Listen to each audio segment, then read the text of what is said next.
my son who is a YouTuber.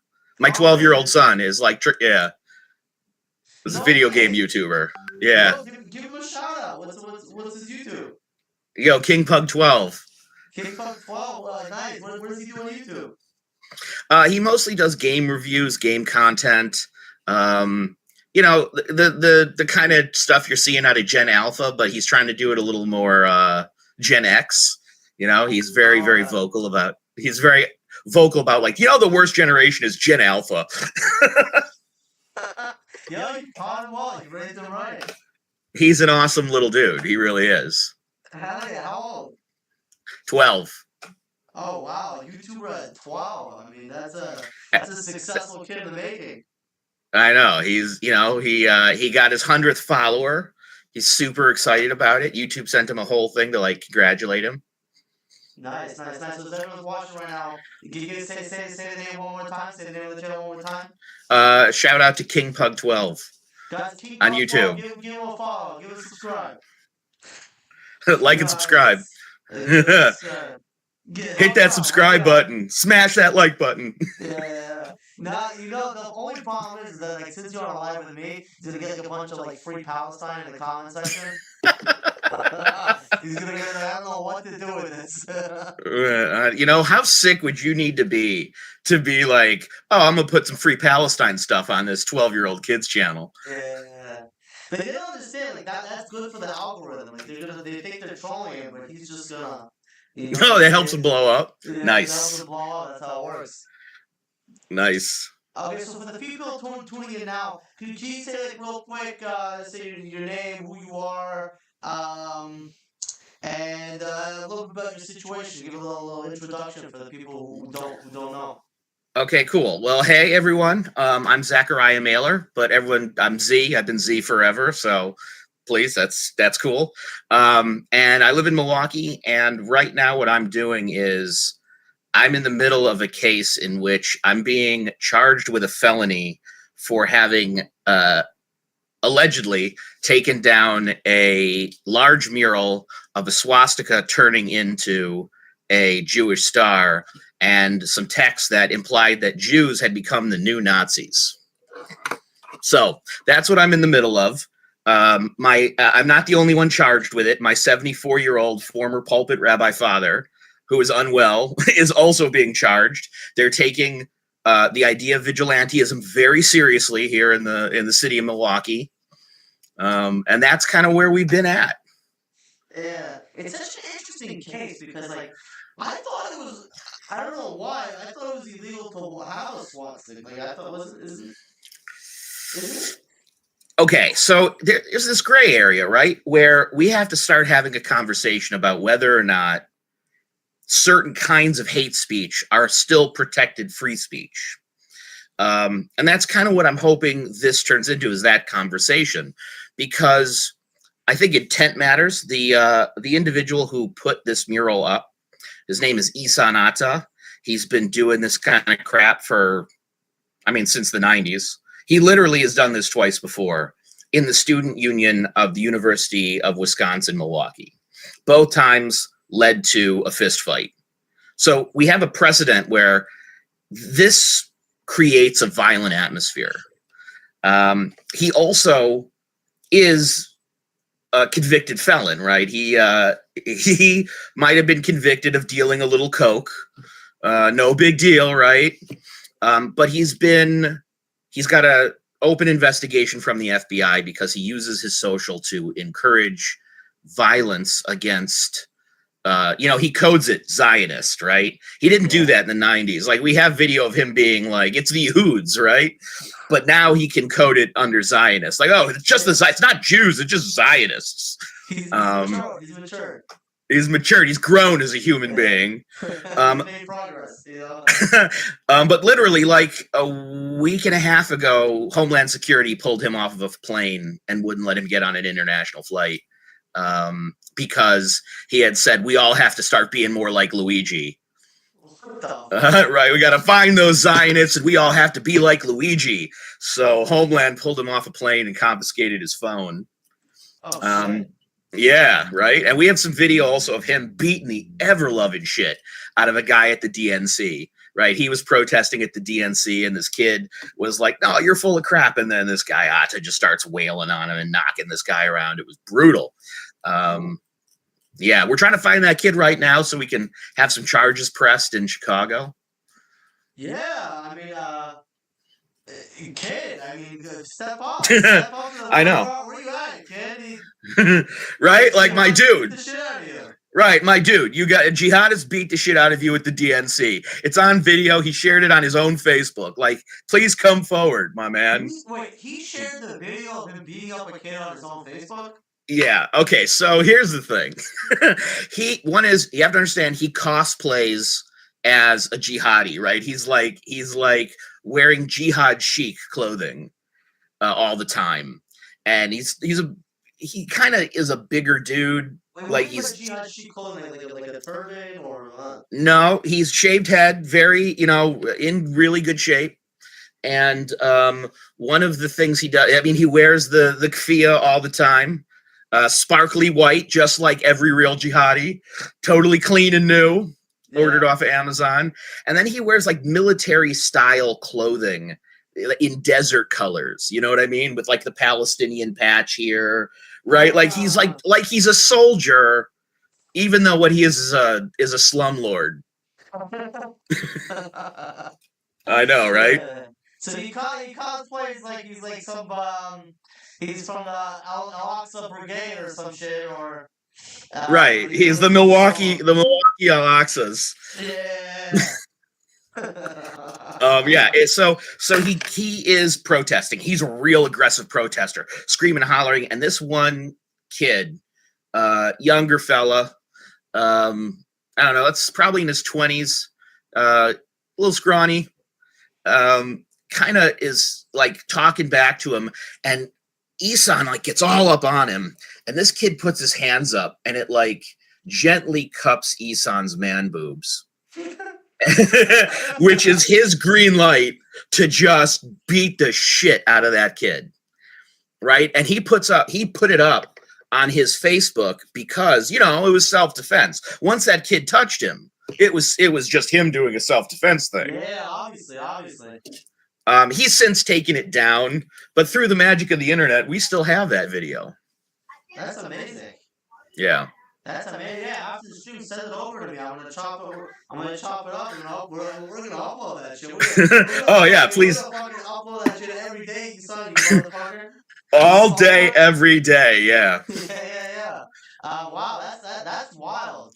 So good for you. I mean, that's so brave. It's like, honestly, like it's so brave. And the reason why I'm saying the reason I saw your story and I was like so inspired because like in my head there's probably so many Jews who walked by this mural of the swastika and Magen David and they didn't do anything.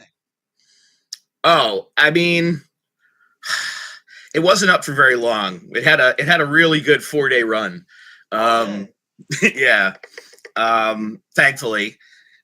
There was a lot of people who, it wasn't even about the people who walked by and did nothing. The people who live in the neighborhood that he really affects feel pretty afraid of the Islamic behavior down in that area. It's been pretty aggressive, right? And it's pretty widespread, right? And because it's also a neighborhood that is collegiate, you have like a lot of the virtue signaling, free Palestine. I know everything I need to know about the Middle East from TikTok group, who are also real aggressive. So the Jews down there are feeling afraid. And that really bugs me out. When I first saw it, actually, a group of like Chabad kids, maybe 13 to 16, 5 or 6 of them, they were in for like a summer Chabad program. They had gone to see it because the Milwaukee Journal-Sentinel had put an article up about it. And these kids go to see it. And when I first stopped to see it, and I literally stopped my car to like go and look at it, there's like a group of the pro. I mean, you've seen it. You're constantly on the front lines with the protesters, right? So Yeah. imagine like a group of like these little scrawny like Chabadnik kids, right? White shirts, black pants. You know, some of them were incognito. They were wearing like baseball hats. So you couldn't tell, but they're surrounded by these guys, and there's Zionist pigs, baby killers, like screaming at these kids. I look like a dreadlock hippie when I'm not, when I'm not all Jewed out. So the protesters didn't look at me in any specific way until I like got between them and the kids and like started like hollering at them, and I kind of chased them off. I also gave an interview that day to Radio Milwaukee, in which I allegedly said that I have to tear this down. Yeah, this has got to go. So that was the first time I saw it, and so immediately the powers that be in the local Jewish community, which is, I'm going to say the Milwaukee Jewish Federation, like that's, if you were to ask them, they'll tell you they run Judaism in Milwaukee, right? Like, how like if you do something that is inappropriate to a person of color, you have to go apologize to Jesse Jackson. Yeah. Right, like, so the Jewish Federation of Milwaukee kind of feels that way about Judaism in Milwaukee. Like, they run it. So they went to the local politicians right away. I broke Shabbat 2 weeks ago, and I have to send them an email and apologize. You apologize right away. I mean, the truth is they support whatever kind of religious lifestyle you want to do. That's fine. That's your business. But like, let's say you were to tell if you on the street and you tell someone they're a Zionist pig and then you feel bad about it, go apologize to the Federation. They run Judaism, and not the guy you said it to, just, so they got on the horn with the politicians, and they have a good relationship with the politicians. They have for quite some time. So the Common Council, which is the group of aldermen who run the city, and the mayor of Milwaukee, Cavalier Johnson. Shout out to Cavalier, who's been super supportive and helpful, by the way. They immediately drafted a memorandum signed by all of the Common Council condemning the mural. But it was a finger wag, it wasn't like, it's like, look, you're a bad dude, you shouldn't have put up that swastika, right? we can't get behind that swastika. That's not nice. It's not nice. You shouldn't do that. It's hate speech. But that was it, right? You're a bad boy. Right. Like, I don't know if you know this, but swastikas were a very aggressive symbol back in the day, and you shouldn't put those up if you want to say something. Yeah, we believe as the Milwaukee Federation that Hitler was wrong. right. And they drafted a whole statement, which they published, right? And that's, what the truth is, that great, that's cool, right? That's a thing I would like. I want to see my politicians in support of taking down a swastika. I don't feel like I should need them to have to say it, but when they do say it, I'm appreciative of it. Mm-hmm. But there was no action outside of that. So, but there's been very little tangible on the ground behavior around the Free Palestine groups that have arisen in Milwaukee. We had an alderman Jonathan Brostoff, who was the alderman of that district. There's a Jewish guy, real hands-on guy. I mean, amazing alderman, public servant, like a politician, good dude. And he was bullied by the Free Pally group mercilessly, and 2 months ago took his own life. Yeah. Who's that? So like, what's his name? His name was Jonathan Brostoff. And why was he bullied? Yeah. Because he was unapologetically pro-Israel, right? His district is made up of a large group of, like I said, students and pro-Palestinian agitators who bullied him in the press and bullied him online and bullied him. I mean, the way that we've kind of come out to try and say to the DA, like, hey, you guys, you shouldn't be trying to charge two dudes for taking down a swastika. They were aggressive, overly so, about, hey, you Zionist pig, stop supporting Israel. Say that Israel is wrong.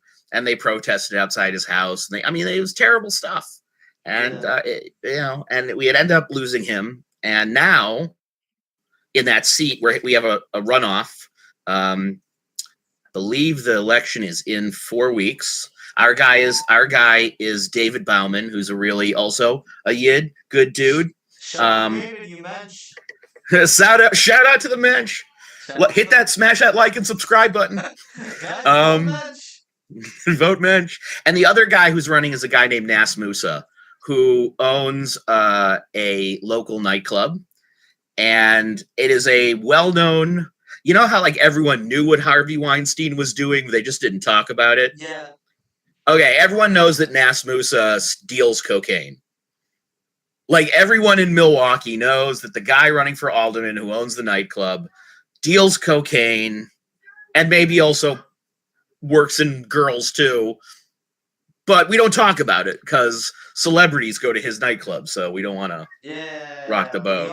He's donating money to the mosque. I mean, we don't want to say anything. Right, we don't want to, he's a respectable businessman. So that's what we're dealing with out here. We're dealing with like this fight, and he has openly said that October 7th was a conspiracy between the United States and Israel. Yeah. They were like body cameras and they documented the whole entire thing. Right. But it never happened. Never happened. Oh no! It happened. But it was Israelis. It was Israelis and Americans who did it, so they could make Hamas look bad. Yeah. And then they just started a fire in California. That's a whole other thing to do. Right, we did that. Space lasers. Don't even get me started on that. Yeah, I just want to say real quick, if there's any Jews watching where you're in positions of power, you're being bullied by pro-Palestinians, reach out to Beitar. They're going to do whatever they can to help you. They've been so good. Yeah. Right? I mean, like, for people, that's why I love, like doing stuff with them. I just tell them about the organization, just as, like, for people like you, like, in your situation, like, who else could you fucking reach out to? I was trying. Ron Tarosian from Beitar, like literally the minute I messaged him on Instagram, he got back to me. Like that second. He's been so good about finding those of us who are like on the ground trying to fight the global intifada as best we can, and giving us resources to help us fight.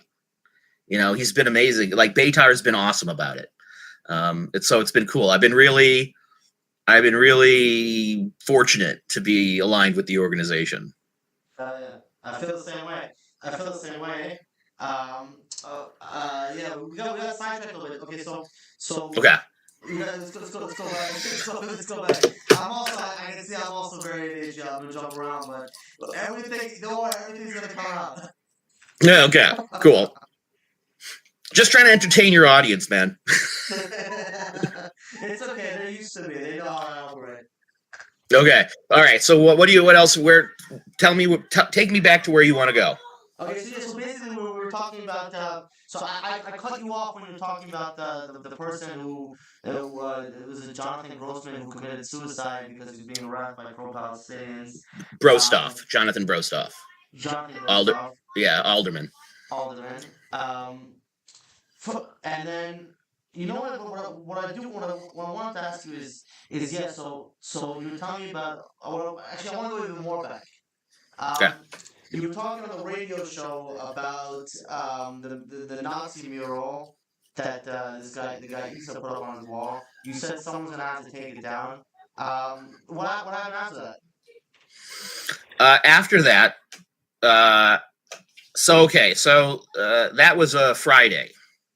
I do Shabbat. I myself am Shomer F and Shabbos. So Shabbos. Shomer every Shabbos. So I go about my Shabbat, and that evening I started asking around about it. By the way, while I'm kind of you do the schmooze and show, and you're like, what do you think about that? And someone really needs to do something. Someone should really do something. I'll be like, all right, you want to go do something? And like, no, I mean not me. But someone really needs to do something. And I get that. I do. I understand. The tone, Jews are feeling very afraid, It's like, my wife would never let me smash the mural. I would. Right. My wife would never be okay with that. She said I'll do it before 8:30, maybe, possibly. Sure, could be. If I'm home in time for the after mikvah scene. So Saturday, Moshe Shabbat, right? It's Saturday night. I have to drop my mom off at her 60th high school reunion. Wow. Yeah, I know, right? And when I go back and pick her up and I bring her back to my parents, I live 2 blocks from my parents. I take care of both my parents who are elderly. And I'm like, hey, Ab, you want to go tear down a mural, a swastika mural, allegedly? And he's like, of course. I needed, I really allegedly wanted someone who watched my back and was there, to hit like live on. I showed him on how to use Facebook Live that evening, just so he could like immediately broadcast if it was going to be necessary. And then, according to the complaint, we went to where the mural was, and using these tools of destruction, ruined a mural that he had spent $16,000 on. Fucking bullshit, right? I know, right? There were very large and very. He had installed cameras when he put up the mural, right? And so, I may have allegedly looked at one of the cameras and done that. And that's documented on Fox News when they came to when Fox came to interview me here at the local station. They made sure to mention that I gave them the double middle finger. Listen, it just makes it more badass in the day. So like whatever. I like that. Like I just like I picture you like you're sitting next to your 75-year-old father on the couch, Motzei Shabbat, and it's like, oh, there's nothing good on TV. You want to go smash a mural? You want to go? I mean, at the time, I'm a huge Milwaukee Admirals fan. It's our minor league hockey. Most of their games are Saturday nights, so there was no Admirals game that night. So what are you going to do? I guess we have to go vandalize some hate speech. Yeah. Well, first of all, I just want to say, like for me personally, I really appreciate that you did that. I really appreciate that you did Thank it you. because I feel like having a mural like that, like just in a neighborhood where Jews live, like how far is that? How where the building? In contrast, like the closest like synagogue Jewish neighborhood, how close far is that? Well, in that neighborhood are a number of Jews. It's hard to describe. That neighborhood is like the East Village of Milwaukee. Okay. So it's diverse, very artistic, lots of like cool shops. There's Chabad not far from there. The Hillel is not. You could walk to the Chabad, the Hillel, the Modern Orthodox Shul, and the Yeshiva from where it was. Wow. Wow. Wow. Yeah. So yes, I mean I think it's really I really appreciate you doing that because like having a mural like that like so close to synagogues in a Jewish neighborhood where Jewish people live in general, but like having it so close to a proximity where Jews have to walk by it, like maybe to get to shul and stuff, like it's like such a huge fuck you to Jews, to anybody, and like God damn, like man, like I appreciate it, like honestly, Well, people thank should you. watch the stream and they should take inspiration from you to do as you did. Well, thank you. I mean, I appreciate that sentiment. it's been a brutal year, and I'm happy to do my part of it. Like, I lived in Israel during the second Intifada. Was in two minor explosions. Had some friends who almost lost their lives. Right, like when you have people in the street screaming "Intifada," that hits me in a very particular way. I agree. And so anything I can do after spending a year of listening to that, to be on the ground and helpful for the cause, I'm going to take that opportunity. That's right. Yeah. That's right. You know, also, I don't feel, I have no sense of personal, of, you know, some people feel like there are ways that they are supposed to protect themselves, like self-preservation. I don't have that instinct. So, you know, for me, it's what can I do right now? Consequences are what they are. I don't care. I totally feel that. I know you follow me, and I know you probably realize I don't Yeah, yeah, I've watched you do it. I am surprised that you have not been in a fist fight yet. I haven't. Oh, okay. Well, right? Yeah. I only upload when I get hit, so I look like the victim, but It's cool. You know, I get it. you know what I'm saying? No, it's just I feel like just like for like the image of like I was trying like now in the beginning I was like sort of doing like more like Hasbara stuff, like trying to explain and like argue and debate. Now I'm just like, you know what, fuck it, like Jewish pride, if you haven't been able to listen yet, you're not gonna like to listen. Like Right. you're done. Just be proud, be strong, be proud to be Jewish. You know, you see a Nazi mural, destroy that shit. You know what? You had a great video where like there's some people and they're wearing the outfit, right? The keffiyeh that covers their face, and they said something about gay rights, and you're like, do you know they behead people who are gay in Gaza? And they're like, what? Do you know how many gay people die in the U.S. every year? And you're like, no, I don't. And do you? And they're like, no, I don't. And you're like, but you know, you asked me the question. And it's like this back and forth, and you see like there's this moment in your brain like there's nothing I can say to these people that they're gonna listen to. Yeah, I love that video. Right now, I appreciate the way in which you've handled it. Where you're like, just fuck it. I'm just gonna go out and have fun with it and try to expel some of the quiet rage that's built inside of me as I listen to these people call us the genocidal maniacs. Yeah. It's so weird. Like it's so weird. Like I was just proposed this the other day, and a transgender woman wearing like a keffiyeh started yelling at me, and I'm just like, you don't know your place in the world. Like you don't. Right? And I'm not saying that because you're transgender. Like we have a transgender protesting with us, and even she was like, they was like, what is going on? Like, do you know what they would do to you? No, they don't. Like, hey guys, do you have any sense of like history or reality, or do you know anything about, again, do you know anything that you haven't learned from TikTok? And the answer is oftentimes no. No, you haven't learned anything not from TikTok. Right? Like, right, gays don't have rights in Israel. Are you kidding me? Tel Aviv is the gayest city on earth. It is delightfully gay in Tel Aviv. Like, I love me some gay Tel Aviv. Tel Aviv is like, even like a little too good. Like I go to Tel Aviv, like honestly, I'm not even saying to complain. Like girls never walk over to me on the street and hit on me, and the only place this ever happens where people come and they flirt with me out of nowhere is like gay dudes in Tel Aviv. They're like aggressively gay. I mean, I'm not gay, but 50 shekel is 50 shekel. But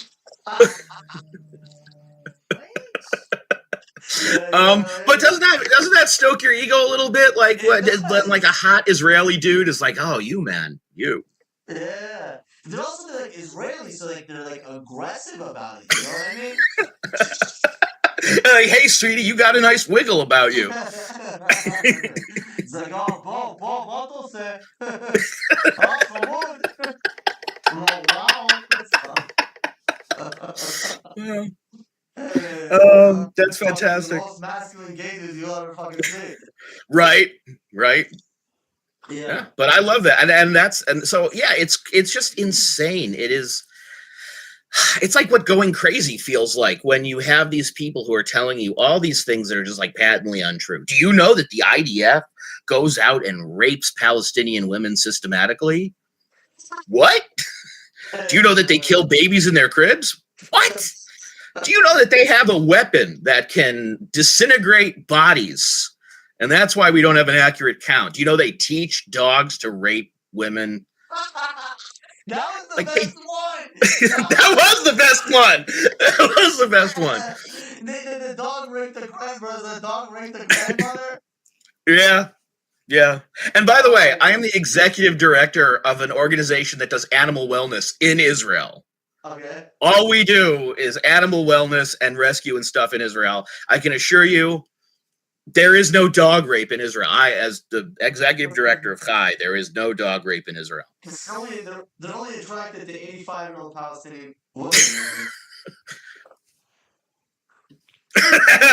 I'm not going to make the comparison, but whatever. Yeah, no, I've literally had debates with like Palestinians who are just like, do you know the IDF only kills kids? What? Like what? Like Excuse me, son. Are you a minor? Yes. Bang. yeah. Like they won't kill a Palestinian, they won't kill a terrorist, okay, but they only kill kids. That makes total sense. Yeah. You're right. It makes total sense. Well, I should make a sign about it and march around Columbia. Now, let me ask you something. What like the regular person do to help you out with your case and stuff? Like, if someone wanted, here's your story right now on the live stream, or they watch it later, and they want to do something to help you out. What could they do? All right. So I would say like this. There's a couple of things you can do. The first is go to @ZMailer, ZEEMEHLER on Insta. And in there is a link to my GoFundMe. We're using that to pay the attorney's fees and PIs and all the things we need to kind of fight this fight. Make some phone calls. Call the DA. Right now, we just got a new DA. His name is Kent Lovern. Give him a phone call and let him know. Call up the Jewish Federation of Milwaukee. Tell them your thoughts on their inaction and the fact that they've kind of like made my dad and I persona non grata because they can't be affiliated with this kind of behavior. That's insane. They can't be affiliated with destroying not like what? Why are they even a federation? I don't know. Just like what are you doing then if you're not protecting Jews? They have built or they've paid a third party to build a really robust security force that we have outside of the synagogues and Jewish institutions in the city that have helped to make sure that we're safe. The synagogues and the Jewish institutions pay for that, right? So the Federation has acted as a really good conduit for that, and they've done a really good job of processing and doing threat assessment. Shout out to Ari at the Jewish Federation who does that work because he does good work. The question is when you have stuff like the Jewish Council, the Jewish Community Relations Council, whose entire job is this, right? This is what they're supposed to do, and it's just not getting done. Yeah. I mean, keeping a Nazi mural in the neighborhood is not really keeping the people safe because if anything, it makes you more. It would make like an anti-Semitic person more comfortable to be like, yo, there's a fucking swastika. Like it's go time. And that's what I contend, right? Isan is not dumb. I mean, he's not completely dumb. He's not the kind of guy who's going to drive into a crowd in New Orleans, but he is the kind of guy who's going to try and find the dude who will drive into a crowd in New Orleans, right? And work that guy, right? His method and ideas are meant to radicalize people. And that's what he's been doing. He's been whipping up tension. He's been whipping up Jew hatred throughout the city. And he's got a weird following of people, right? Who are really behind his bullshit. So that's the concern, right? That mural that someone looks at it and goes, well, if they're Nazis, they're fair game, right? No one can blame you for killing Nazis.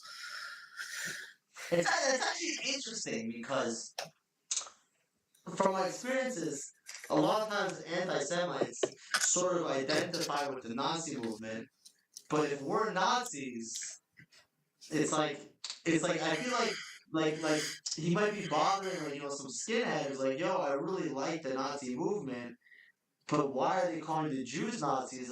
It's just I don't know who to hate. Right. I'm so confused about my bigotry right now. Do I hate the It's Nazis or do I love them? I don't. Do you know about the horseshoe theory? Have you ever heard that No. term? All right. So on this end of the right, you have nationalists, right? Like people white supremacists, those kind of dudes.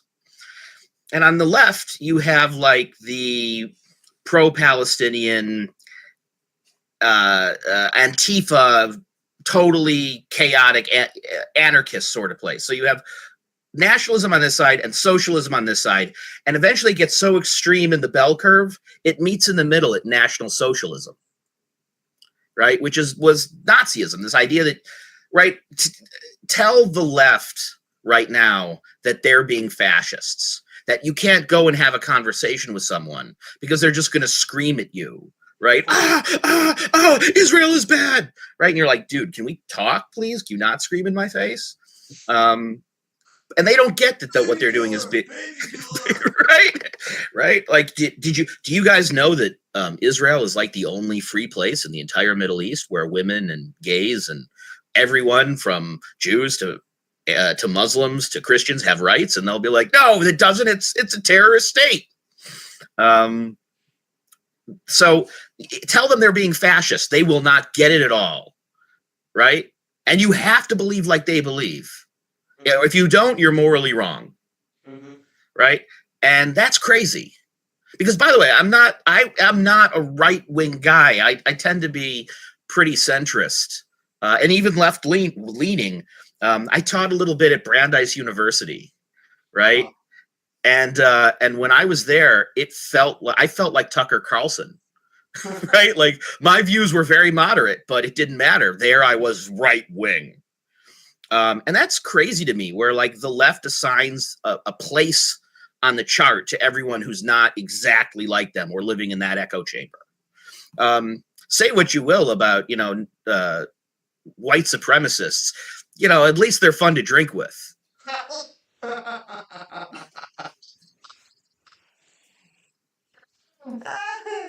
Yeah, that's fair. So, right. So that's kind of what's going on is you have this place where, yeah, I think white supremacists genuinely are going to get to a place where they're like, we don't hate Jews that much anymore.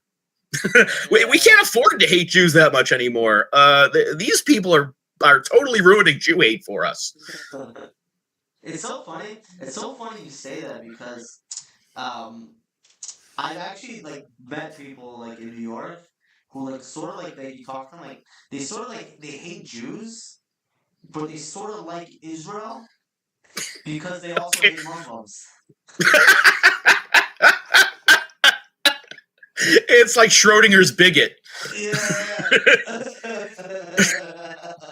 I feel like that's the most American thing. Also in Europe now, that's a sort of right.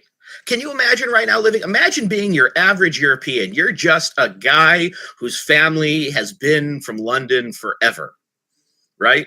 And now all of a sudden, this is a very weird scene I'm living in right now, right? I didn't sign up to be in Lebanon or Syria, right? So, at the end of the day, if you're living in Lebanon, or if you're living in London, and there's and you feel like your neighborhood's turning into Lebanon, I just want to say that it's that whatever the Muslims do that's bad in your neighborhood, it's the Jews' fault. That's it's the Jew. Right. Just remember, no matter what, it's the Jews' fault. Blame us. We're used to it at this point.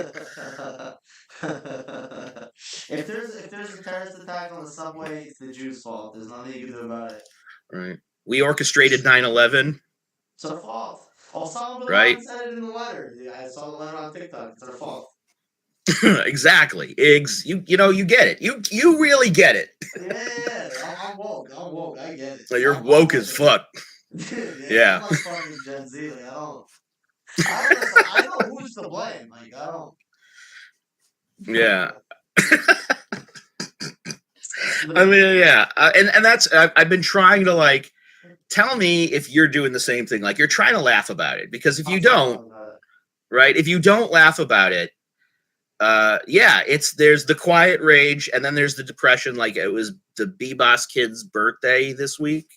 Yeah, He's been, more in captivity than he has been free, and that depresses me to the core of my being.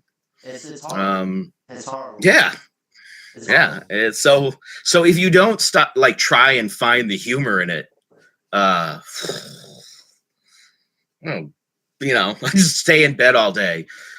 Yeah. No, it like listen, like throughout the year, like obviously, like on seriously, like you have like moments of like sit like first of all, I grew up in Israel most of my life. I moved to America. I moved to Israel when I was like 6 years old. I moved back like here like 4 years ago. But I have a friend that died at the Nova Festival. I have friends that died in the army this year. Like, um it's like it's a weird year because it's like you lose like people my age.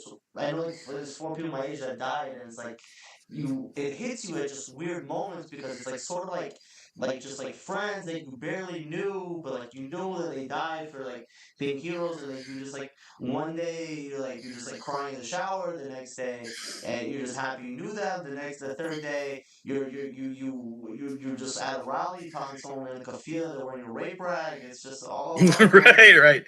It's the wide spectrum of emotions that we are going through.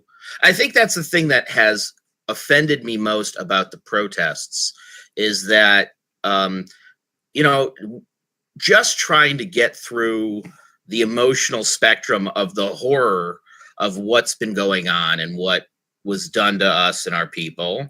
And then to have like people screaming in your face about, like, and it's your fault and you Yeah, guys do all the things, right? Like yeah, that is, so you'll excuse the term, triggering. Um, but like, yeah, I'm triggered, man. I'm hardcore triggered by it. yeah. Yeah, and So then it's like exactly what you said. It's also like none of it makes sense. It's like something they tell you like no civilians died on October 7th or no civilians were hurt. Like, what was the Bebas baby? Like, was he a right. soldier? He was special forces, wasn't he? Like what? Well, it's a well-known fact that Jews train their children to be part of our anti-Muslim behavior, Yeah, right? of course. We indoctrinate them from a young age, and right, that's the part that feels like going crazy. Is you're like, are you saying that to me? Like it's us that does that? And but like Hamas never did that, despite the videos and the finding stuff in the schools and all that. We're the ones doing that. Yeah, what was the B-Boss baby?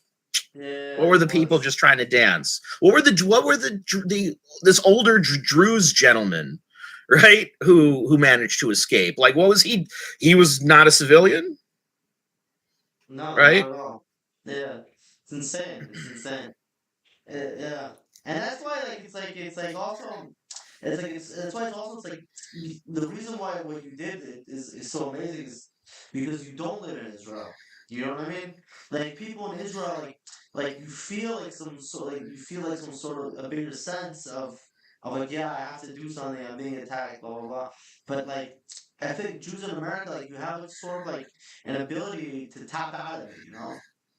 Right. You're just living your life. Like my friends that live in Israel and colleagues and family, yeah, they're just kind of going about their lives, right? It just kind of become normalized to them, which Yeah. also breaks my heart. Yeah, it does. I mean, yeah, it depends where you live. I mean, it depends, yeah, how many funerals. Let me ask you, what do you think about, I guess you probably have a pretty interesting perspective, being like professor, liberal on the right, on the left. Um, what do you think should happen, like, in Israel long term? Do you have a, Pre this year, I would have said to you that I would like to see a world where a non-Hamas government is set up that gives Palestinian identifying Arabs the ability to live their own manifest destiny, right? Israel decided they wanted to be a progressive and successful nation. There's no reason they shouldn't be given the same right. But they've been fucked repeatedly by their leadership, by Yasser Arafat, by Hamas, right? Who take all the money, leave them. If you, any of you protesters out there who think that you're pro-Palestinian and rooting for Hamas, you're an asshole, because no one has been worse to the Palestinians than Hamas. So I'd like to see them not be fucked. Prior to this year, I would have said I'd like to not see them not be fucked over and get to be able to have their own little Gaza nation, right? Let's make Gaza City a resort town so that I can go to the Trump Hotel, Gaza City. A sanctuary for gay, for LGBTQ, for all over the world. Right? But now, post this, it's hard to tell where Hamas ends and they begin, to me, right? Like, the fact that you have, the people here that are running SJP and within our lifetime, right? Like, what dog do they have in this race? Do they care about the Palestinian people? Why are they advocating for something that's bad for them long term? So my question is, I don't know how indoctrinated the population is anymore. So what now? I don't know. It's got to be, there can't be much infrastructure left. I don't understand how they keep finding Hamas terrorists in places, right? Like, I think I honestly think it's like, it's weird that they still have any capabilities whatsoever. Right? Like, how? I know, and then in Israel, like, the right wing blames the Supreme Court blames Biden blames Netanyahu, and the whole lot.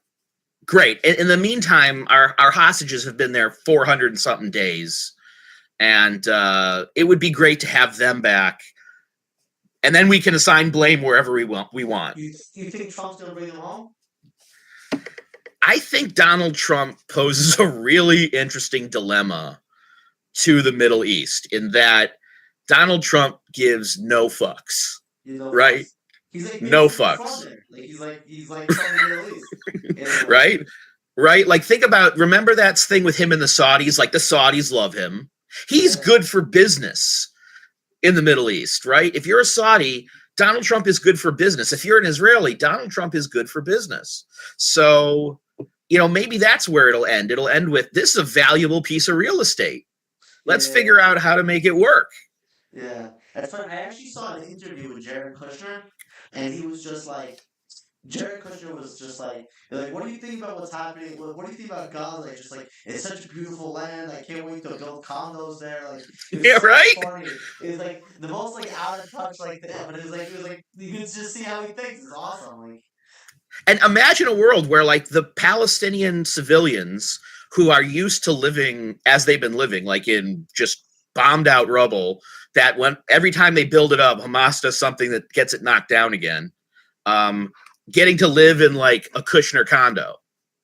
Yeah. Right? All of a sudden it's like, are we in Florida right now? This is good living.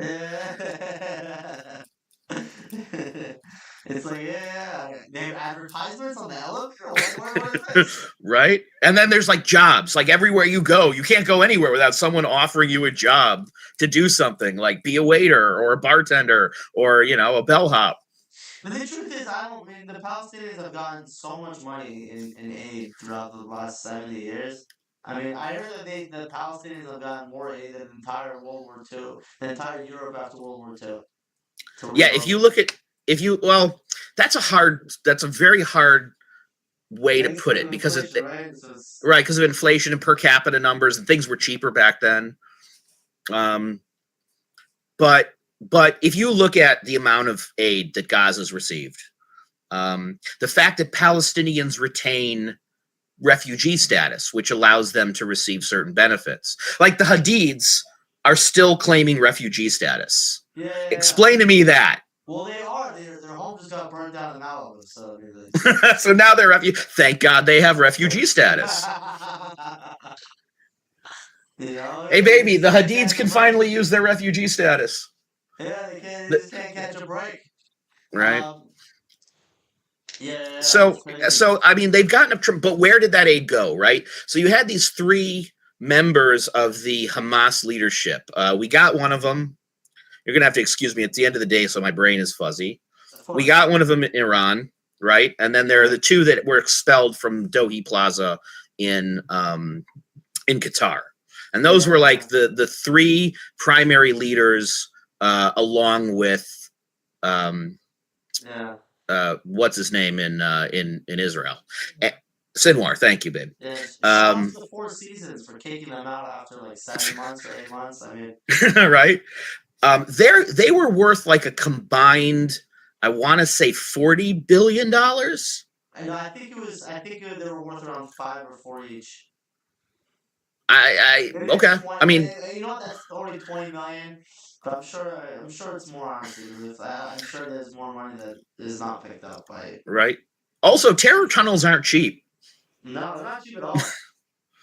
Um, I mean, they and you know, claim it I've has a bigger infrastructure than the subway system in New York City, which, mind you, runs all of Manhattan, Brooklyn, Staten Island. Queens. It goes. I mean, right, which covers like 100 miles worth of track, yeah. and So they, that's yeah. But that's yes, they've received a ton of aid, and it's gone nowhere to helping them. no, Right? It's gone to like leadership. It's gone towards terrorism. Why was there no work in Gaza? Right? Like, how yeah. come? Uh, they were barely able to find jobs because none of it was there was no trickle down economy. It was just all stolen. And Yasser Arafat, that son of a bitch, did the same damn thing. So that's actually why a lot of Palestinians like Hamas over Palestinian Authority. Um, because Yasser Arafat like just straight up stole the money, right? He just straight Right. up bought real estate all over the world, lived a lavish life, flew a Boeing 747, just fucking crushed it. Um, at least Had all the Hamas, little boys he could have. exactly, all of at least like, but Hamas, I mean, they in the eyes of Palestinians, they at least use some of the money to fight. That's fair, right? At least they were trying. At least they tried to do something. Yeah. And I get that they were so one of the things that really kind of pushed the Camp David Accords forward was that there were two sides of Gaza, right? There was the secularists and there was the Islamists, and Arafat represented the secularists, and Hamas represented the Islamists. So that's one of the reasons that Israel and the U.S. Made a point of trying to make that peace agreement to edge out the Islamists because they understood the long-term damage that could do. But it's not like Yasser was a better guy, so he still left the people to fend for themselves. And Hamas was setting itself up as a humanitarian organization in Gaza, right, giving out food and aid, and because when they're not empowered, they're of the people. Once the people put them in power, then well, fuck you, we're Hamas. We can do what we Yeah, want. yeah. Um, That's how yeah, all I terrorist organizations started. They just like in the beginning they're just like they give out like some free stuff and then right. healthcare. We love you guys and yeah. Right. They go And to like college campuses and set up a table and like, have you thought about the Taliban today? What can the Taliban do for you? yeah, they do the Charlie Kirk thing, Right. Yeah. So I mean, so what do you think? Like, what do you think? We should like because I had a interesting. I did a live stream yesterday, and the guy said an interesting thing. He's like like I think that they were not. He's very against the idea of doing any sort of ethnic cleansing, or understandable. So he said at the end of the I day, myself am against that. yeah. Yeah. I flirt with the idea of like if there's no other solution, like they just keep on killing you, you might have to push them to Jordan or something. I flirt with the idea myself, but inherently I'm against the idea. He said that he wants to take in all the Palestinians, give them citizenship, but he has to make Israel into a monarchy because he doesn't think they can live under democracy. Wow. I Wow. was, I was shocked. I was like, what? I mean, I don't because there's been this place where there's been no one who could possibly replace BB, right? It's just they can't. There's no candidate. He had. I always have called him like Melech, King BB, Melech Oh, Yisrael. baby, that's baby. Right, Baby, right. Whether I'm happy about that or not, that's kind of been where it's at, right? He's just. he definitely has his pros and cons, I'll tell you that much. I mean, there's some days I love him and some days I hate him. I mean, there's... I am there with you, right? I hate It's him, but very, like, but we whoa, wouldn't be. dangerous. I know, right? Like, oh my god, that's amazing. What spider? What? I cannot wait for the Steven Soderbergh movie about the pager operation. Wow. That'll Yeah. be fun. I love the pages. Um, Yeah. So I don't know. What do you do? No, Jordan, Saudi Arabia, no one wants to take responsibility for their well-being. Of course not. But we can't make them Israeli citizens at this point because they're too indoctrinated from 25 years of being under Hamas. Yeah. And we can't give them, I mean, also then the problem is now with the two-state solution is, if once you give them a country, you give them the right to have a real army. Right.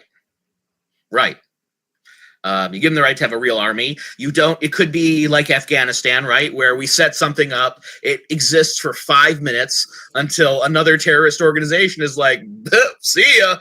Yeah, and that's quite honestly, I say it openly. Like I'm not saying I'm for ethnic cleansing, but I do flirt with the idea in my head. And I don't even want to say ethnic cleansing. Like maybe like an ethnic polite goodbye. Like I don't know. I think it'd be interesting to see a place where. Look, this is a really this is a really hard thing to say, and I don't mean it the way it's going to sound. But apartheid, hear me out. A tangible road to citizenship, right? Where for a period of time they begin to become Israelis. Like one of the things I've found is the silver lining about 10-7 is that tell me that Israeli society has ever been more unified than it is now, right? It's not so much anymore, honestly, though. Like really, that was like last year. Oh, okay. That was a year ago. That's forever ago. Like right now, Israeli society is sort of like going like. Because there's a huge like sentiment. Like I personally, I believe in Israel. They have to. I didn't believe this like before 10-7 so much, but I now that I understand a little bit more, I think they have to do the reform on the Israeli Supreme Court. And that's tearing them apart. Do you know what I heard from someone in the army? You know that a lot of the soldiers died during this conflict, because the military was putting the Israeli army was putting like explosives themselves inside the buildings and blowing it up instead of firing like missiles and from the plane. Right. Which was apparently like certain kinds of buildings in certain kind of areas.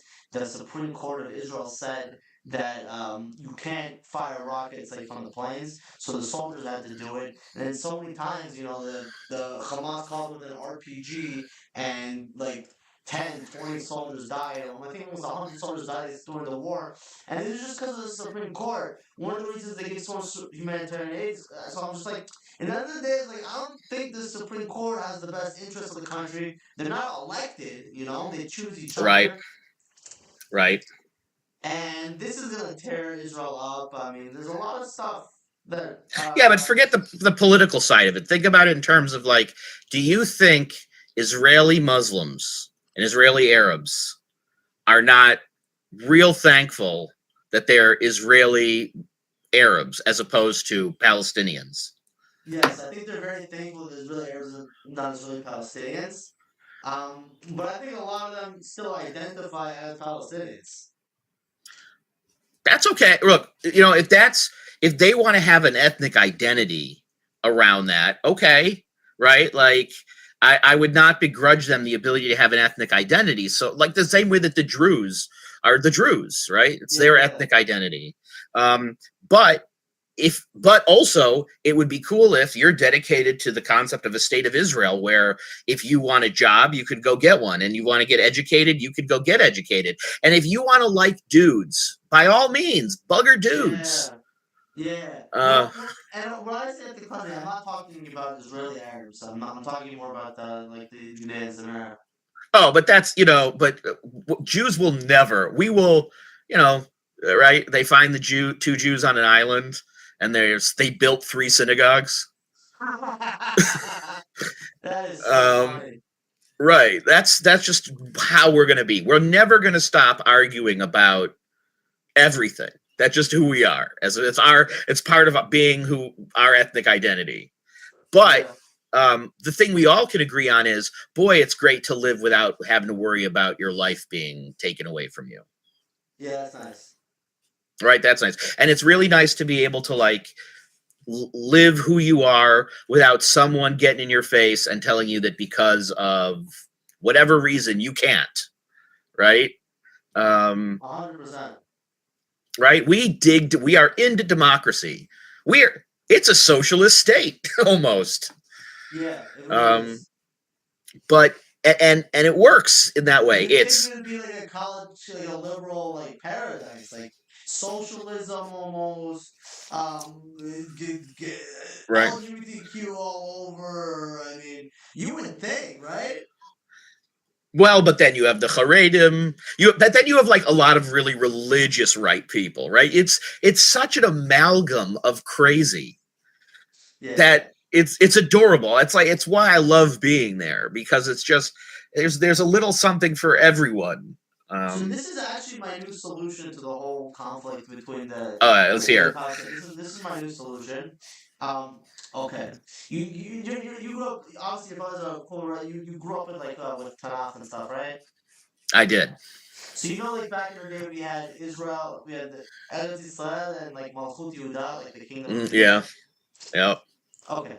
So basically, Eretz Israel stays as like a secular democracy. Okay. And then we have then in Judea and Samaria we it becomes Malchut Yehuda, like the kingdom of Judea, like a theoretical monarchy, right? Okay. And we get ourselves a Rehoboam. Cool. Exactly. And the Palestinians get citizenship in in the kingdom of Judea. Ooh, interesting. Because in a monarchy, it still remains under Jewish control and will be able to deal with terrorism much better. Right. It's actually a very sensible position. Yeah. The problem is you got to find a melech, and that's hard. I love it. It's good to be the king. And by the way, I would nominate Ron for king. It'd be, I'm the fucking king. I would love that. That's actually really interesting. And I think the argument that society for them has been set up in such a way that the concept of democracy is not one you can just plunk into their lives and say, okay, good luck with democracy. Exactly. Democracy is not for them. Like, it's just not, doesn't work for them. There's no Muslim democracy besides for Turkey, which I don't think is a real democracy in my own opinion. But yeah, and how's that going for them? Yeah, it's just not for them. They prefer living in a theoretical monarchy. We should give them you know what I'm saying? Because at the end of the day, like us and the Palestinians, like we're sort of like tied to each other. Like there's nothing you can do about it. Like we share similar DNA, and it is what it fucking is. Yeah, they're cousins. What it is, yeah. And we've been letting them fuck up for too long. Like we've been trying to help. You know, like your friend, your friend, like like a drug addict who's like, yeah. Instead of giving him the help he needs, you're just trying to be like too nice and like. Yeah. That's right. How we've been with them. It's hard to argue. You know what? I'm thinking, who would be a good candidate? What we do is we set up the Green Prince to be like their new sultan. Right? Yeah, right? Like he should be like their sultan or their shah, and put it back together. of course. My wife is like, I don't think he'd want to do that. I don't think he'd want to do that either. And that's what makes him perfect. I Anyone think, who would want that job should not be in that job. yeah. No, I think he would love it. Like, because he was born to be in Palestinian leadership. Like that was, Right. it's like the king It's has his returned. destiny. Yeah. The king It's has like the returned. Lion He King. we got to find him a nice girl, help him settle down. Yeah. Oh no, he doesn't, because if he's like the Shah or the Sultan, he can have a whole harem. I think low key he's actually dating a Jew. Really? I I love think, that. yeah. I think he's dating a Jew, and yeah. I mean, I think it would work out great. Like, and then he could release his like a sequel to his book to the Green Prince, is the Green King. Right. The Green King, yeah. I'd watch that documentary too. It would be a great Uh, documentary, and yeah, it solves the problem, like in theory. right. And that way they have their own advocate, right, who does have their best interests in mind. Yeah, So that's yeah, what that Palestinians more than anything need someone who has the best interests of the Palestinian people at heart. And it's not the PA, and it definitely wasn't fucking Hamas. Um, definitely.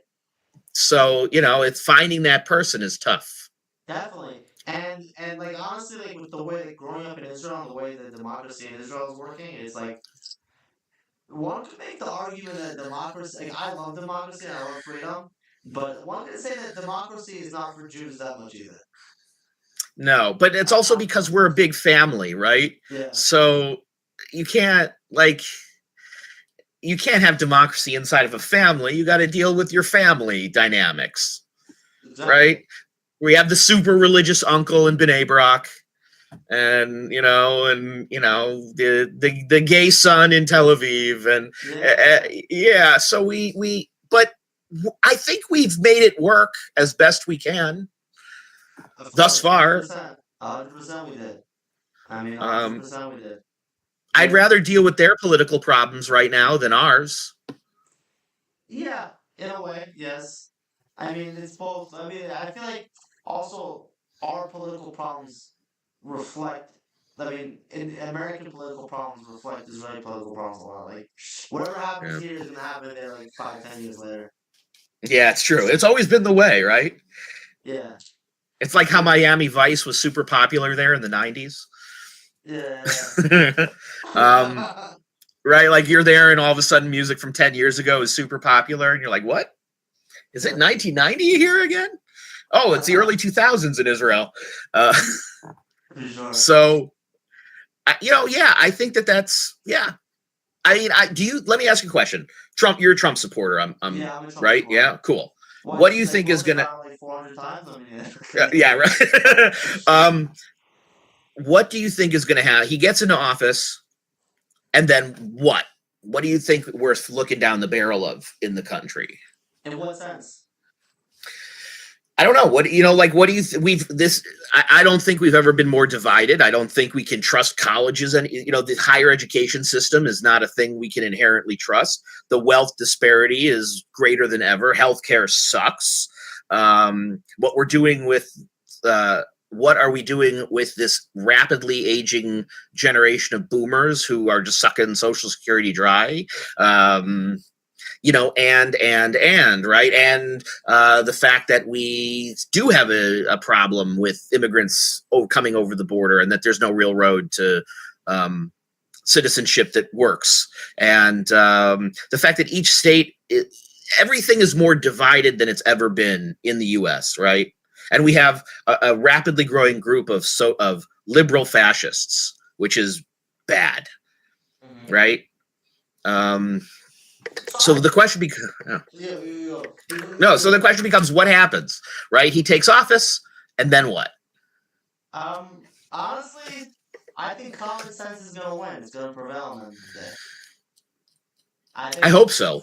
because I think with common sense and we're all living better, we're making more money, and like I think you just have to bring back common sense, open discourse. The problem is that if like a real fascism becomes the next thing. You know, like we can go from communism to fascism. That's just the way it works.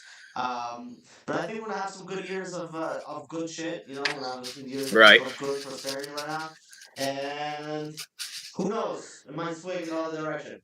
Too I far. don't see. I'm living in a world where this dreamy hunk of a man straight up murdered a CEO on the street and has a fan club. Yeah. Right? Like they make a joke of it on SNL and people cheer for the dude, right? That's the America that I feel like I'm living in, where there is so much crazy that Yeah. think about Trump's first term, how much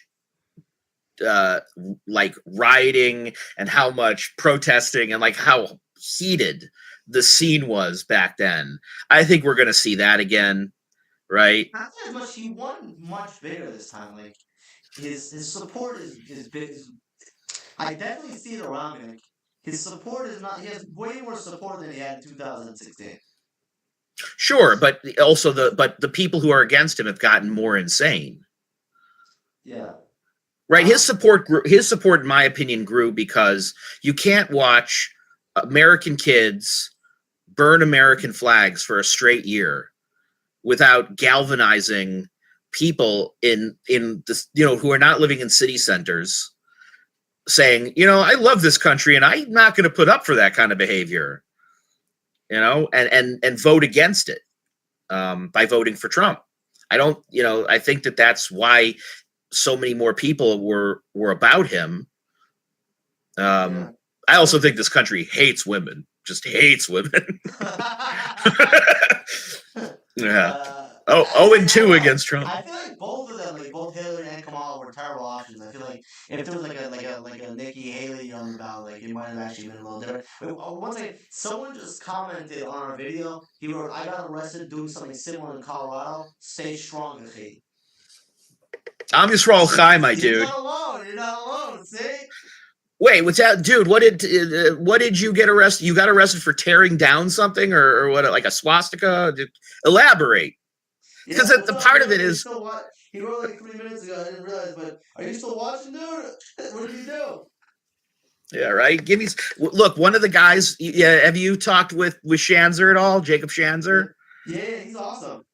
Right, he's awesome. Also, right, got into all kinds of trouble for spray painting over hate speech, and yelling at the top of his lungs about the possibility of it getting worse in New Orleans. And then look what happened. It got worse in New Orleans. Yeah. All of a sudden, the FBI was very interested in what he had to say. Yeah, right? Right? I'm sure they were. Right? And he couldn't even be happy about being able to say, "I told you so." Wait. The person who wrote that, in his bio, it says #Free Palestine, aspiring photographer, videographer. And then his first tweet is one of the greatest lies of our generation is the conflation of Judaism and Zionism. It is truly one of the most misleading mantras that have come on the internet. Okay, fine, you fucking got me. Yeah, you got me. Oh, you got us again. I'm your side, my dude. Like look, to anyone out there watching who is pro-Palestinian, I want you to understand. That's not him. That's not him. Oh. That's someone else who commented. I'm sorry. Oh, what did that guy comment? He said something like Jacob, he's a champ too.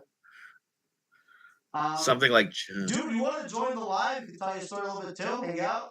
I'm sorry. Let's talk to that guy. Sorry, that's someone else. I was reading the wrong. He's like, what? I am not that dude. I pressed on the wrong profile. Yeah, I just realized it's a different name. Yeah. Listen, bro. You want to join the live? Come and tell the story yourself. Send me a message. Yeah. And we are kind of the Jewish resistance, right, in America. So we got to get this group of people who are like, yeah, I can't abide by swastikas in my town, or calls for intifada. We need to kind of gather that group together. We need to have like a party at the Fontainebleau. Maybe not the Fontainebleau after what happened, but Yeah. And that used to be our spot. How do you go to the most Jewish place in Miami and be anti-Jew? Yeah. That was really weird. That was weird. My bachelor party was at the Fontainebleau. Oh, really? Yeah. My friends thought that would be dope. And it was. That's my son. Can I not use the living room? You can use you can use the living room. Don't let me stop you. Use the living room. Yeah. I've been stealing his computer for like an hour or so, Yeah, okay. My setup! Anyway, yeah, what were you saying? Yeah, that was a crazy video. You saw that? I did. I've seen all of it. It's the doom scrolling is unhealthy for me.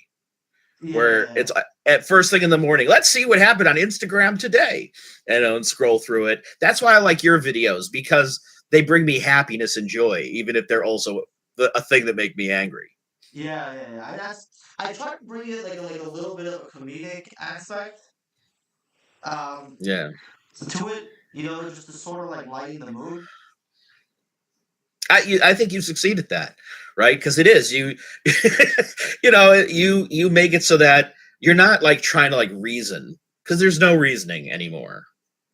It's just Is he on? Is he in it? Is he about it? He said he'll join another time. He said okay. Another time.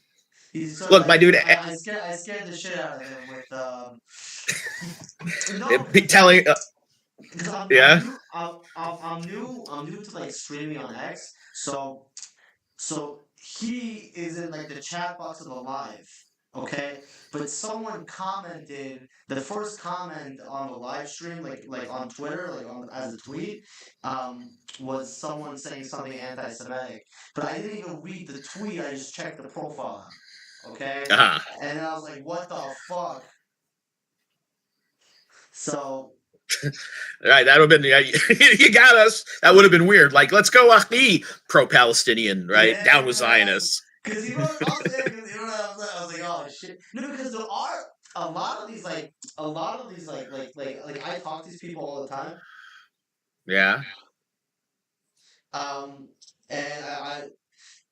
and a lot of them speak like a little Hebrew, because they hate Jews and Israelis so much. They learn Hebrew so they could watch our media.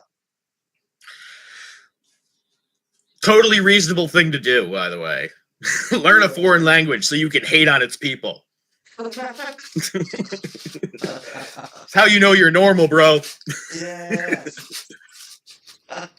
They hate us because they hate us, bro. That's what it really is. Right. The amount of people that hate Jews, but they're just so obsessed with us. Right? Like, we live rent-free in everyone's brain about it. Yeah. There's even Alex Jones, who's not like a big fan of Jews. He was even like, some of these people, they're just so, it's like the only thing they talk about. Yeah, like what, okay, do you think Candace Owens means it? Or do you think it's just like her way of being famous and making money? So let me say something wacky about Jews. Yeah. Or do you think she's just that obsessed with us? It's crazy. Okay, so wait, this kind of just sort of also the comment. I also quit Apple in a protest over the lack of concern for Jewish people. They deleted the DI Slack discussion in response to 10-7. Gotta go to Torah study with my girl, no joke. No cap. No cap. No cap. So listen, I know girls will watch this guy in their panties when, he's a Jewish warrior, and he learns Torah with his girl. And he learns Torah. Me and my girl have to hit up the kollel right quick. Yeah, I heard about that Apple thing, actually. My Chavrusa and I are going deep. Yeah. Deep, Ian. Whatever you Um, are, bro. I want to hear your story. Come on a different time. I want a different time. Yeah. But yeah, it's crazy. What I'm saying before, like they hate us so much. Like even like you were talking about, like go back to the beginning, like you're Easter guy yeah, to be so obsessed with Jews. right. Like it's all he thinks about is how can he ruin the lives of Jews. Like, guy, move on. Right, get a hobby. Just Learn to send make ships and bottles. $1,000. Right. To bring awareness to Gaza and what's happening in Israel without ever saying the word Gaza or Israel. Yeah. Yeah. I don't, the obsession is sick. It's really sick. Yeah, the obsession with Jews is really fucking sick. It's insane. They really, because I follow a lot, because like I do a lot of I do a lot of commentary, and I follow a lot of like very anti-Semitic accounts. Like I have a burner account that's all I follow is just like, if you hate Jews, I follow you. Like, Yeah, it's unfortunately a thing you kind of got to do to see what the rhetoric yeah. is. Do you know what the funniest thing to do? You ever follow any of these Muslim accounts that all they tweet is Moses was a Jew? I mean, Right. Moses was a Muslim. Right, Moses was a Muslim. Big Ben belonged to Palestine. Jesus was Palestinian. Jesus was Palestinian. Oh, by the way, I hate to tell him that the word Plishti means invader. Isn't that ironic? Okay, suddenly they're not Arabs anymore. They're the original Philistines. They're the original Philistines from Judea and Samaria. I don't know. It's crazy, man. Let me ask you. So, have you been doing the live streams a lot, or is this kind of like being on air is kind of a new thing for you? A little new. Why it's obvious that I'm doing it. No, I'm just asking. So back in my Yeshiva University days, go Maccabees. Whatever. My crew and I started WYUR back up and running. It was the radio station. This is like circa 2002. And what we did is we made it online. So instead of being broadcast, we were streaming not video, but audio. And this brings me back to that place, right? Where, we hosted a radio show and it was a lot of fun and it was good times. Yeah. So I hope you're enjoying that, the life of a streamer. Listen, I'm really enjoying it. But you know what? It's cool that you say that. We're actually trying to build like sort of like a big car channel. Cool. So if you want to host a show, a weekly, do an hour here, an hour, I mean, whatever works with your schedule, I would love it. I think you're a great time. I could come on sometimes, but like I'm not going to be doing this 24/7. We want to sort of like build this sort of thing. I'm sure Ron would love it. I mean, I'm sure Ron would fucking love it, and I think you would love it. So I mean, I would love it. I would love to do a weekly show on a Beitar streaming channel, right? Like it's back to my roots. It'd be great. Well, that's it. You're hired, bro.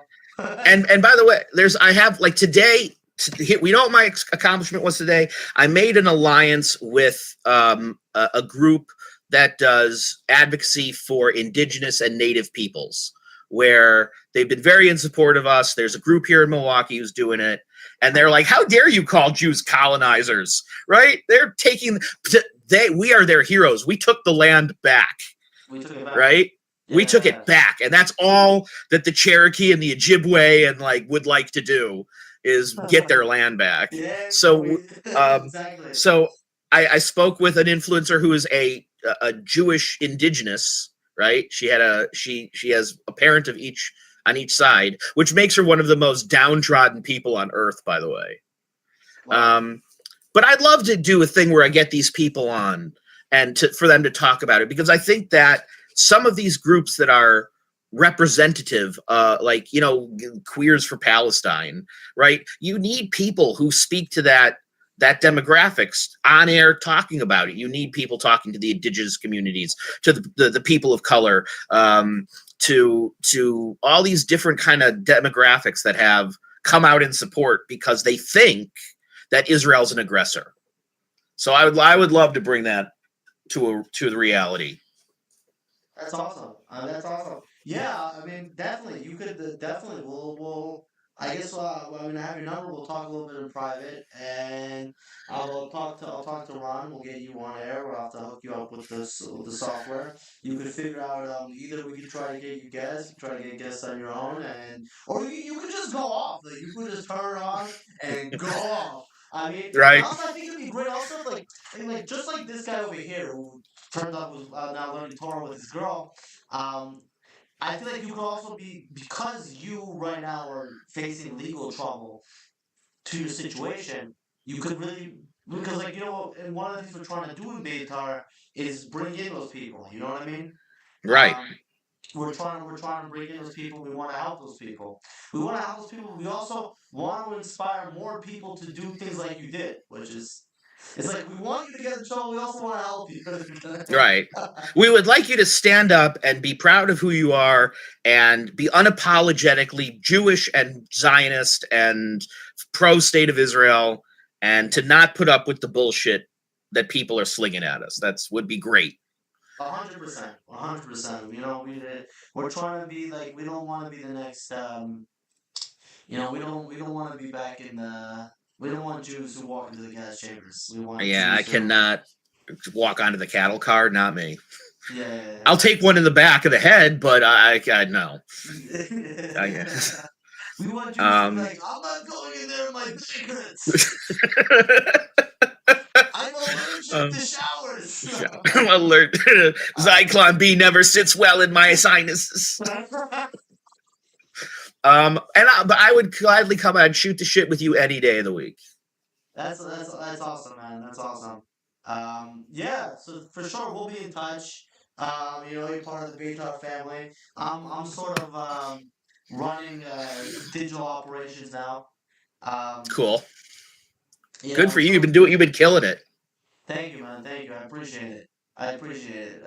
Yeah. So I'm sort of running digital operations. And I've been pushing Ron, just really wanted to use like X and and Instagram and stuff. But I was like, man, like you want to recruit younger people, you gotta start streaming. It's all about that streaming. We got to get that Twitch, that Twitch. Yeah, I think we're on Twitch too. I can't really access the chat. I don't really know how to use it so well yet. We should get someone who does nothing but play video games and talk about Israeli history. Yeah, right? All of a sudden, like, my son is super interested. You don't know enough Israeli history yet. Well, if your son wants to play video games and he can stream from the Beitar channels, I'm pretty sure we can do that. And boy, that as well. But part of it is just giving that Jabotinsky mindset to the younger generation as well. Right? That's tough. I don't know what the next generation of young Jews is going to look like. It'll be interesting to see. Well, listen, another day because like in Israel, they all were like, yeah, if there's a war, the younger generation, they're a bunch of wusses, they're not like us. They're not like us suckers. Right. But the younger generation is kicking ass. Yeah, they've been doing great. I mean, and I feel for them because they're taking the brunt of it. They're taking the brunt of it, and they're kicking ass, and they're taking names, and hopefully, we can get rid of the Supreme Court so they can kick ass even harder. Yeah. Whatever works for them, man. I'm about to end this stream. I'm cool. Starving, but it was so much fun talking to you. You want to give any closing messages? Something about maybe your case, where they can find you? Yeah. All right. Well, first, again, look me up on Instagram. It's at ZMailer, ZEMEHLER. You'll see the updates. You'll see all the stuff that I'm sharing from Beitar. I'll keep you updated for my case and how you can help. But also, to anyone out there who's listening and like-minded, just remember, it's better not to feel afraid, right? You don't do it. You do it for yourself so that you can tell yourself that I didn't back down when I was challenged, for being who I am. And that's why we do what we do, is because we have to be proud of who we are. And unapologetically proud of who we are. So, Stroll Chai, Od Yoter Tov.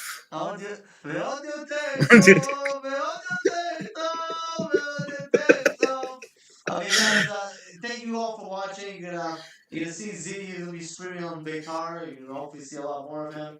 And have a great night, guys. Go destroy some anti-Semitism, anti-Semitic property. Oh, and one more thing, I'll say it here. People like you and Jacob Shanzer, Beitar is actually going to be doing a campaign where we're going to be giving 2 free tickets to Israel for the best graffiti. Whoever does the best graffiti cover-up this month. There's 2 free tickets to Israel from Beitar. That's really good. That's solid. Yeah. Right? That's wild. This is gonna be a second and third place, like a meal, like in a kosher restaurant. But first place gets 2 tickets to Israel, and you know the flights have gotten expensive, and yeah, that's pretty good. That's an awesome giveaway. I might go buy me some spray paint, allegedly. All right, my dude. Thank you so much for having me on. This was a blast. I look forward to doing this again.